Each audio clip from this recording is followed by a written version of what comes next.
मित्रहो, 1995ला राज्यात पहिल्यांदा शिवसेना भाजप महायुती सत्तेवर आली आणि त्यामुळेच आपण 1995 हा महायुतीसाठी किंवा हिंदुत्ववादी पक्षांसाठीचा एक आपण कट ऑफ डेट म्हणून किंवा कट ऑफ इयर म्हणून त्याच्याकडे बघू शकतो। या 1995 पासूनचा आजपर्यंतचा जर आपण विचार केला तर महाराष्ट्रात मुख्यमंत्र्यांनी स्वतःकडे गृहखातं ठेवल्याचं फारसं काही आपल्याला बघायला मिळत नाही। या अपवाद देवेंद्र फडणवीसांचा। आता देवेंद्र फडणवीसांनी हे का सुरू केलं तर त्यांचे आयडॉल, त्यांचे गुरु, त्यांचे मार्गदर्शक, त्यांचं श्रद्धेय स्थान असलेल्या राजकारणातलं म्हणतोय नरेंद्र मोदी यांनी आपल्या स्वतःकडे गृहमंत्रीपद ठेवायला सुरुवात केली होती आणि ते जे गृहमंत्रीपद होतं त्यामुळे इतर अनेक आपले पॉलिटिकल स्कोर सेट करता येतात असा एक रिवाज किंवा असा एक प्रघात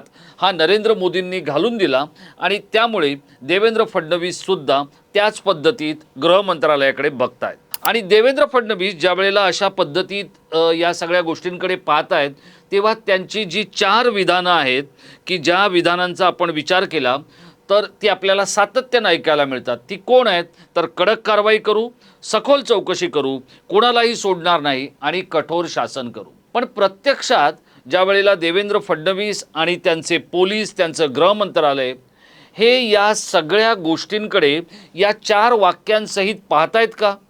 जर पाहत असतील तर त्यांनी सगळ्यात आधी दीपक केसरकर जे माजी मंत्री आहेत आणि रुपाली चाकणकर ज्या महिला आयोगाच्या माजी अध्यक्ष आहेत या दोघांनाही चौकशीला बोलवणं गरजेचं आहे।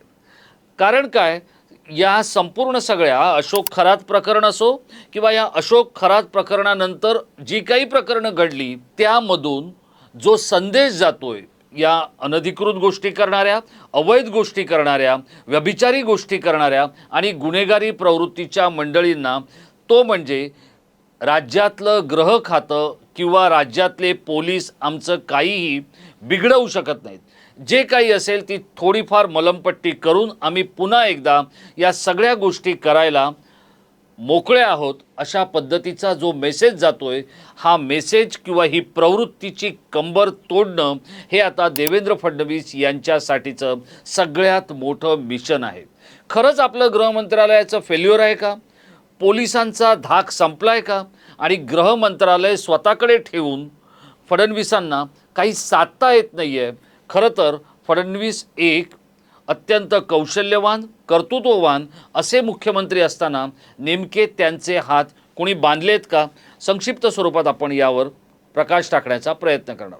नमस्कार मित्रो, मी राजेश कोचरेकर आणि आपण पाहताय आपलं आवडतं न्यूज पोर्टल टाइम महाराष्ट्र। मित्रहो, अशोक खरात याला 18 मार्चला अटक करण्यात आली आणि त्यानंतर जे काही फोटोग्राफ्स आपल्यासमोर आले, जे काही व्हिडिओज आपल्यासमोर आले ते आपण रोज बघतोय, रोज नवीन व्हिडिओ येतोय, त्याच्यावर आपण चर्चा करतोय आणि पुन्हा एकदा शांत बसतोय। आता अशोक खरात असू द्या किंवा नेस्कोमधलं अंमली पदार्थांचं रॅकेट असू द्या, एका छोट्याशा 10 बाय 15च्या खोलीमध्ये की जिचं भाडं फक्त 15,000 रुपये आहे त्या खोलीतून 25 ते 30 कोटी रुपयांची उलाढाल जर अंधेरीसारख्या परिसरात होत असेल तर पोलीस काय करतायत आणि पोलीस जे काय करतायत त्याकडे वरिष्ठांचं लक्ष आहे का नाही, वरिष्ठ जे करतायत त्याकडे गृहमंत्रालयाचं लक्ष आहे की नाही असा प्रश्न आपल्याला पडताना दिसतो। आता हे सगळं जर खोडून काढायचं असेल तर देवेंद्र फडणवीसांना एक कमरतोड ॲक्शन करावी लागेल। बघा, ज्या वेळेला देवेंद्र फडणवीस यांचा आपण विचार करतो त्यावेळेला राष्ट्रीय पातळीवरचं नेतृत्व म्हणून गेले काही काळ आपण त्यांच्याकडे बघतोय। देवेंद्र फडणवीस यांची स्पर्धा जर कोणाशी असेल किंवा जर ते कोणाबरोबर राष्ट्रीय पातळीवर जाऊन आपला ठसा उमटवू शकणार असतील तर त्यासाठी जे पहिलं नाव येतं ते योगी आदित्यनाथ यांचं। आता योगी आदित्यनाथ हे उत्तर प्रदेशचे मुख्यमंत्री आहेत। आता दुसरीकडे जर आपण पाहिलं तर बिहारचे जे मुख्यमंत्री झालेत त्यांना ज्या पद्धतीत संधी दिली गेलेली आहे ते चौधरी किती शिकलेत हे धड चौधरींनाही माहिती नाही आहे, धड पक्षालाही माहीत नाही आहे आणि भाजपच्या कार्यकर्त्यांना सुद्धा माहीत नाही आहे अशी परिस्थिती चौधरींच्या शिक्षणाबद्दल आहे। पण अशी गोष्ट ही काही महाराष्ट्रातल्या जनतेच्या बाबतीत घडलेली नाही आहे. देवेंद्र फडणवीसांचं शिक्षण, त्यांचा वकूब, त्यांचं भाषेवरचं प्रभुत्व, प्रशासनावरची पकड, हे सगळं नीट असताना हे इतके सगळे गुन्हेगारीचे प्रकार का घडत आहेत?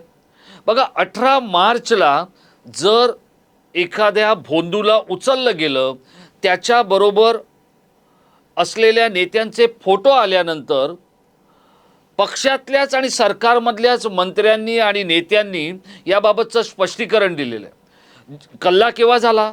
एकनाथ शिंदे यांचा फोटो आला तेव्हा. आता एकनाथ शिंदे यांना तिथे घेऊन जाणारा जो काही सदग्रस्त होता, त्यांना आता सदग्रस्त म्हणायचं की नाही हे प्रेक्षकांनी ठरवायचं आहे. त्यांचं नाव आहे दीपक केसरकर. आता दीपक केसरकर यांच्याबद्दल स्वतः राधाकृष्ण विखे पाटील काय म्हणतायत ते तुम्हीच बघा. शिर्डीला आल्यानंतर मला म्हटलं आपल्या एका ठिकाणी जाऊन यायचं देवालयामध्ये, आणि ते दीपक केसरकरांचा फार आग्रह होता त्यांना, तुम्ही गेलं पाहिजे. आम्ही गेलो सर्वजण. मला वाटतं आता तो सुद्धा एखाद्या भावनेचा प्रश्न असतो, आपण एखाद्यावर भक्ती दाखवतो. आता आपण पाहिलं की राधाकृष्ण विखे पाटील यांनी स्वतःहून सांगितलेलं आहे की केसरकरांनी मुख्यमंत्र्यांना, तत्कालीन मुख्यमंत्र्यांना त्यांच्याकडे नेलं आणि त्यामुळे मी गेलो. आता राधाकृष्ण विखे पाटील हे नगरमधलं, म्हणजे संपूर्ण विखे कुटुंब हे नगरमधलं प्रचंड मोठं प्रस्थ आहे. प्रचंड मोठं म्हणजे अगदी 4-4 पिढ्यांचं प्रस्थ आहे. इथे असलेल्या शिर्डीच्या साईबाबांचा मंत्र काय आहे? श्रद्धा आणि सबुरी. म्हणजे तुम्ही श्रद्धा ठेवायची आहे आणि त्याच वेळेला सबुरीनं सुद्धा घ्यायचं आहे. आता ही सबुरी 18 मार्चपासून आजपर्यंत 18 एप्रिल येण्याची वेळ आली, पण केसरकरांना पोलिसांनी बोलावलं आहे किंवा त्यांना काहीतरी त्यांच्याकडून समजून घेतलं आहे असं काही घडलेलं नाही आहे. रुपाली चाकणकरांच्या बाबतीतही घडलेलं नाही. रुपाली चाकणकरांची बहीण प्रतिभा चाकणकर ही यांना नीतिमत्ता सुचते आणि त्या स्वतःहून पोलिसांकडे जातात. मग ती नीतिमत्ता महिला आयोगाच्या अध्यक्षांना का सुचली नाही? रुपाली चाकणकर तिथे का गेल्या नाहीत? का त्यांना अटकेची भीती वाटते का? तर मित्रहो, दीपक केसरकर आणि रुपाली चाकणकर यांच्या बाबतीत पोलीस ठंडा करके खाओ असं का करतायत असा प्रश्न आता सामान्य प्रेक्षकांना, सामान्य राज्यातल्या जनतेला आणि सामान्य निरीक्षकांना वाटायला लागलेलं आहे. आता हे सगळं बघा, अमरावतीतल्या परतवाडामध्ये लव जिहाद होतो. एक तरुण जो MIMशी संबंधित आहे त्याच्या बाबतीमध्ये प्रशासन कठोर होतं, हे गरजेचंच होतं. म्हणजे त्याचं घर काय, त्याचं सर्वस्व बर्बाद करणं गरजेचं होतं. इतका त्याची जी हैवानियत आहे किंवा त्याचा राक्षसीपणा आहे हा दुर्लक्षित करण्याचा विषय नाही आहे. त्यामुळे अमरावतीतल्या परतवाडामध्ये कारवाई होते, त्याचं अनधिकृत घर पाडलं जातं. मग या भोंदू बाबाच्या कंपाऊंडवर असलेल्या झाडाची एक फांदीसुद्धा प्रशासन तोडत नाही. त्याच्यासाठी 40 किलोमीटरचा प्रवास करत धरणातलं पाणी आणलं जातं, याच्यावरही कोणी काही बोलत नाही. आणि रोज नवे तपशील समोर येऊन सुद्धा काहीच होत नाही आहे. हा गृह मंत्रालयाचं फेल्युअर आहे का? पोलिसांना कोणीतरी थांबा, वाट बघा असं सांगतंय का? ठोकून काढा हे जे परवलीचे शब्द आहेत हे देवेंद्र फडणवीस या सगळ्या माणसांच्या बाबतीत का उच्चारत नाही आहेत?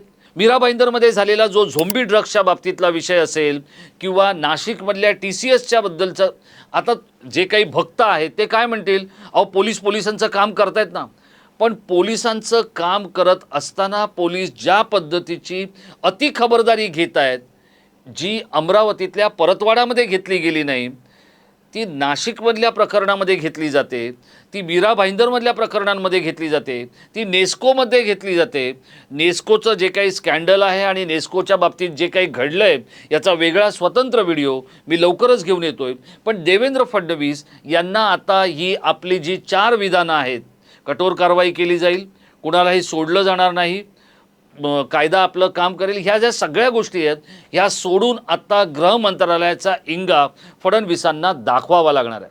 आता तो दाखवत असताना जे काही अधिकारी आहेत, पोलीस अधिकारी आहेत, आता दत्ता कराळेंचं नाव आलं, दत्ता कराळेंच्या बरोबर अभिजित भांडे पाटलांचं नाव आलं. राष्ट्रीय बँक ज्या वेळेला एका भोंदू बाबाला 17 कोटी रुपये आपल्या खात्यांमधून किंवा आपल्या वेगवेगळ्या बँकांमधून कृषी जमीन खरेदी करण्यासाठी देते, याला आपण काय सांगू शकतो? याचा अर्थ हे फक्त पोलिसांचं संगनमत नाही आहे, हे फक्त महसूल अधिकाऱ्यांचं संगनमत नाही आहे, तर हे बँकिंग क्षेत्रातल्या लोकांचं सुद्धा संगनमत आहे, सहकारमधल्या लोकांचं संगनमत आहे. त्यामुळे अशोक खरातचं प्रकरण जर समजून घ्यायचं असेल तर केसरकर आणि चाकणकर यांना निरोप गेलेच पाहिजेत, त्यांची चौकशी झालीच पाहिजे. आणि ती चौकशी होता होता हे दोन्ही नेते जे आहेत, म्हणजे चाकणकर असतील ज्यांना सुषमा अंधारेंनी एक शब्द वापरला निगरगट्ट, केसरकर सुपर निगरगट्ट आहेत.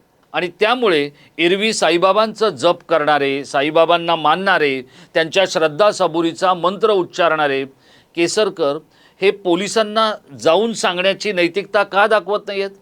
जाता जाता आपल्याला एक सांगतो, या संपूर्ण सिंधुदुर्ग जिल्ह्यामध्ये राणेंच्या राजकारणाला दहशतवाद म्हणणारे केसरकर आणि त्या फक्त एका राजकीय दहशतवाद या एका दोन शब्दांवर स्वतःची राजकीय पोळी भाजून घेणारे, मंत्री होणारे, वारंवार निवडून येणारे केसरकर यांना अशोक खरात या भोंदूने केलेला व्यभिचार, त्याने केलेले अनैतिक आणि अवैध धंदे हे दिसत नाही आहेत का? त्यांचं काही उत्तरदायित्व बनत नाही आहे का? एरवी सिंधुदुर्गातल्या एखाद्या कुत्र्याला जर कोणी दगड मारला तर त्यासाठी मानवतेचे गळे काढणारे केसरकर ज्या वेळेला इतक्या महिलांवर अन्याय आणि अत्याचार होतोय, 18 मार्चपासून फक्त एक पत्रकार परिषद त्यांनी घेतली आहे आणि तीही पक्षाची प्रतिमा किंवा शिंदेंची प्रतिमा स्वच्छ करण्यासाठी नव्हे, तर स्वतःची प्रतिमा आणि स्वतःची सफाई देण्यासाठी घेतलेली होती.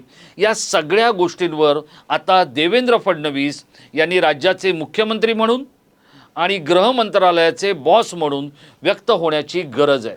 ते जर झालं नाही तर रोज पोलीस तीच गोष्ट करत राहतील, तोच तपास सुरू राहील आणि मग तेजस्वी सातपुते यांच्यासारख्या 11 मिनिटं 52 सेकंदांची पत्रकार परिषद घेत शेवटचा प्रश्न अशोक खरातने आपला गुन्हा कबूल केला का हे विचारताच उठून जाणाऱ्या अधिकाऱ्यांचं जे काही करायचं आहे त्यासाठी देवेंद्र फडणवीसांना एकदा कंबर कसून राज्यातल्या जनतेसाठी आणि मराठी माणसांसाठी उतरावं लागेल.